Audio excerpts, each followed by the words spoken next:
And welcome back to AIM Student Radio, the way radio should be. I'm Josh here on this slightly improvised edition of the Dumpster Fire. Unfortunately, V was not able to make it in today, so looks like it's just me for today. Let's go ahead and get a quick check of your weather here. Currently in Windsor, we are looking at 74 degrees with a low of 38, gusts at 8 miles per hour. Fort Lupton, we're currently looking at 75 degrees with no wind. That's a surprise right there. Loveland, we are currently looking at 75 degrees with a low of 41 tonight, gusts up to 12 miles per hour. With finally here on the Greeley campus, we are looking at 74 degrees with a low of 36, gusts of up to 3 miles per hour. I gotta say, that's probably been the lowest gusts I've seen in, about a week now? I mean, it's been a lot of wind, folks. I'm done with the wind. I'm sure many of you are as well. So I just wanted to get you that quick check of your weather here, as well as briefly introduce what we're going to go ahead and mention today on today's episode of the Dumpster Fire. I ask that you stay tuned. As you can tell, I had a whole other plan for today's show, but now we're just kind of having to improvise on the spot. But that's the beauty of this gig. We can improvise and hopefully it works, and sometimes it doesn't, but hey, there's a reason the show's called The Dumpster Fire.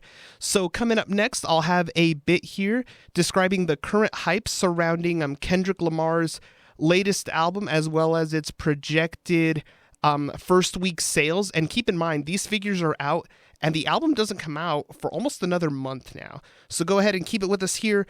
We're going to go ahead and get you back to the music on AIM Student Radio with Cult of Personality by Living Color. This is AIM Student Radio, the way radio should be. And welcome back to AIM Student Radio, the way radio should be. I'm Josh here, your host on the Dumpster Fire on this solo episode. So let's go ahead and get into our new bit here, where we're going to go ahead and discuss some of the big numbers surrounding Kendrick Lamar's upcoming album. It's set to drop May 13th. Looks like the title of the album here, we have it as Mr. Morale and the Big Steppers. This is Kendrick's first album in a little over 5 years now. So it's been, half a decade now. And the world and music in general, it's really kind of shifted in a different direction since his most... Wow, I can't talk today. Since his previous album dropped, so I'm excited to see what comes out of this album. I'm a big fan of Kendrick. Loved his work. Good Kid, Mad City, To Pimp a Butterfly, Damn, the Black Panther soundtrack. Even though you can't really call it a full Kendrick album because he did curate the artists on the album, and he is an artist on the vast majority of the tracks.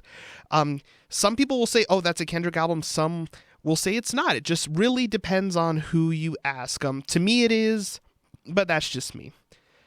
Here we go. So per Hits Daily Double, the album is expected to move 350,000 equivalent units in the U.S. in its first week. Per Hits Daily Double, most of the first week numbers are going to more than likely come from the streaming side of things, which makes sense. Streaming right now, it is just the way that music is going right now. A lot of people nowadays, most people just don't buy albums, surprisingly. I know I myself, it really depends on the artist. If it's an artist that I've been a big fan of for a long time, like for example, let's say like Billie Eilish.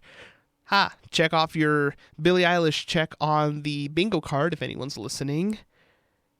Adele, Kendrick Lamar, the White Stripes, or any of Jack White's solo work.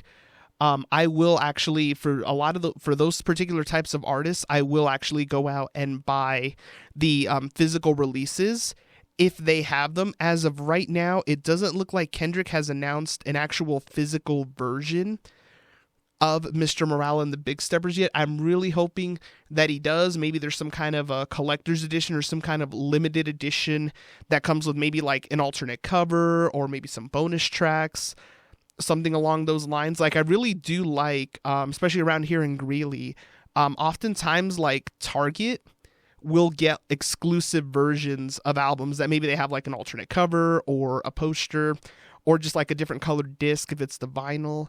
Walmart will also occasionally get some limited edition versions. I know for Adele's 30 album, they had like a clear plastic vinyl, which looked really nice. I believe the one that I got from Target, because I bought mine from there, I believe it had like a gold color almost, and they're really nice. I'm really hoping that Kendrick does do something when it comes to a physical release for this album.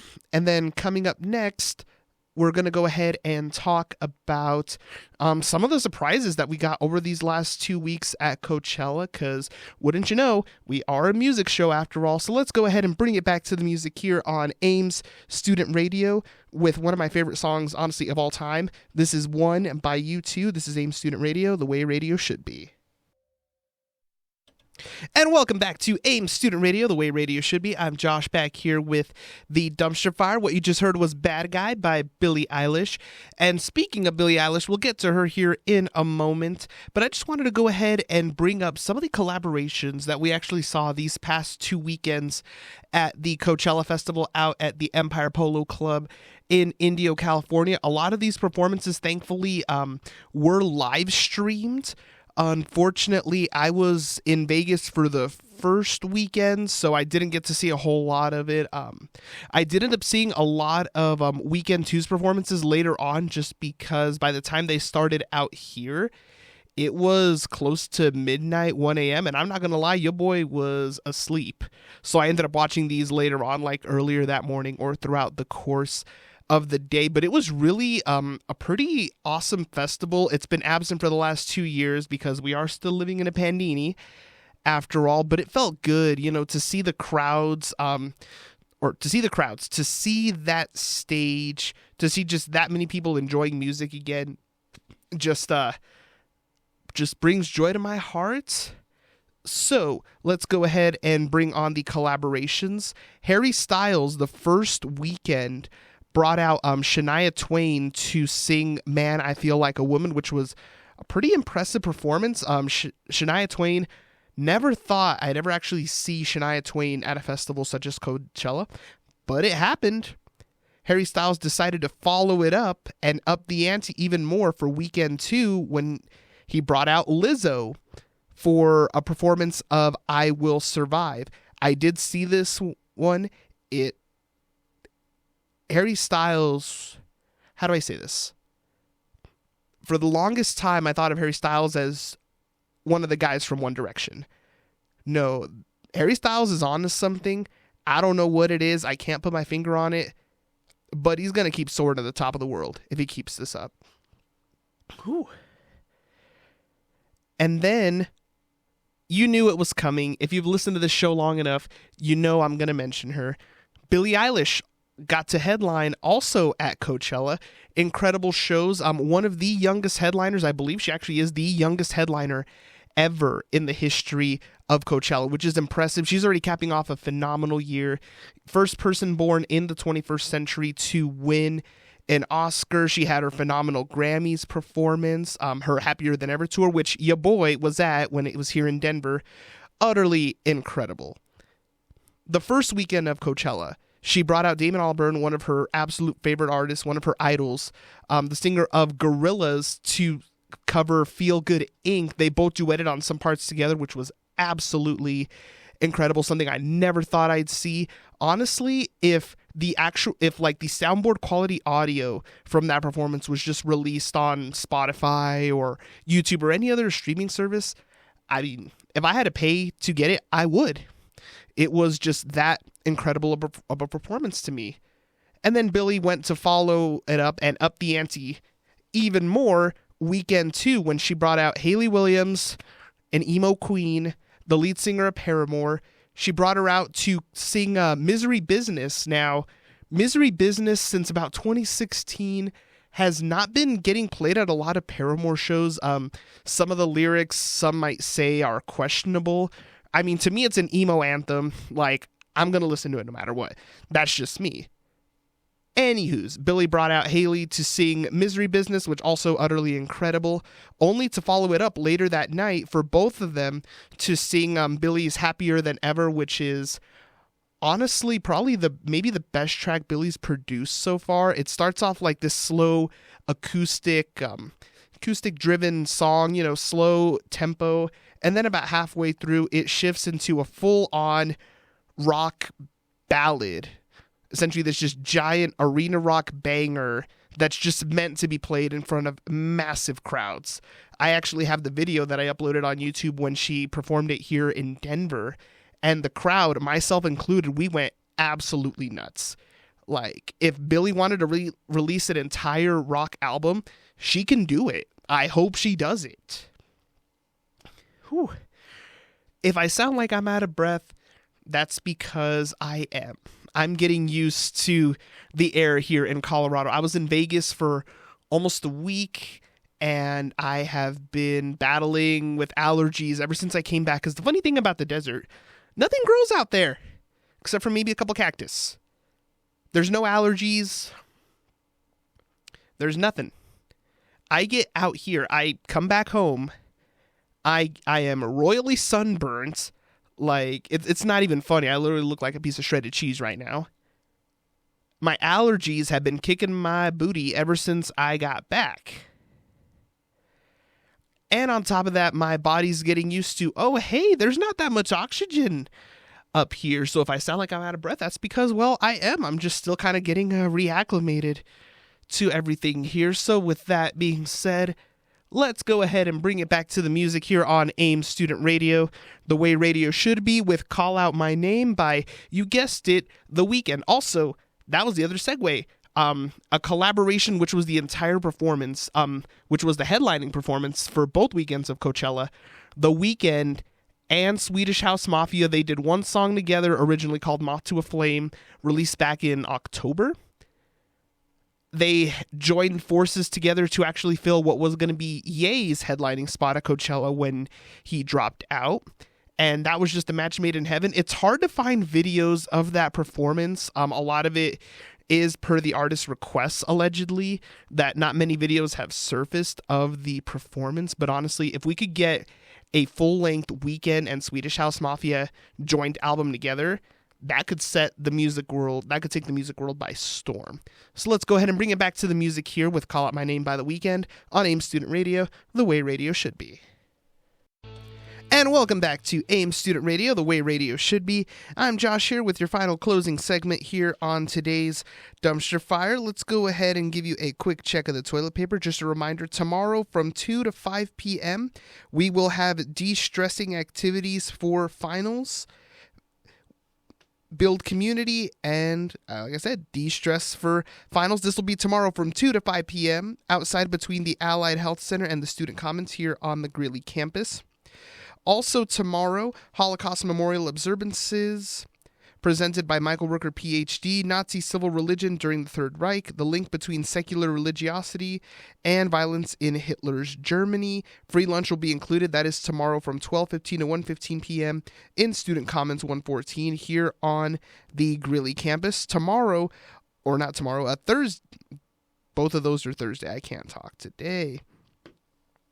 The Pathway Advising Open House, also Thursday from 2 to 4 p.m. or on Friday from 10 a.m. to noon on the second floor of the Welcome Center on the Greeley campus.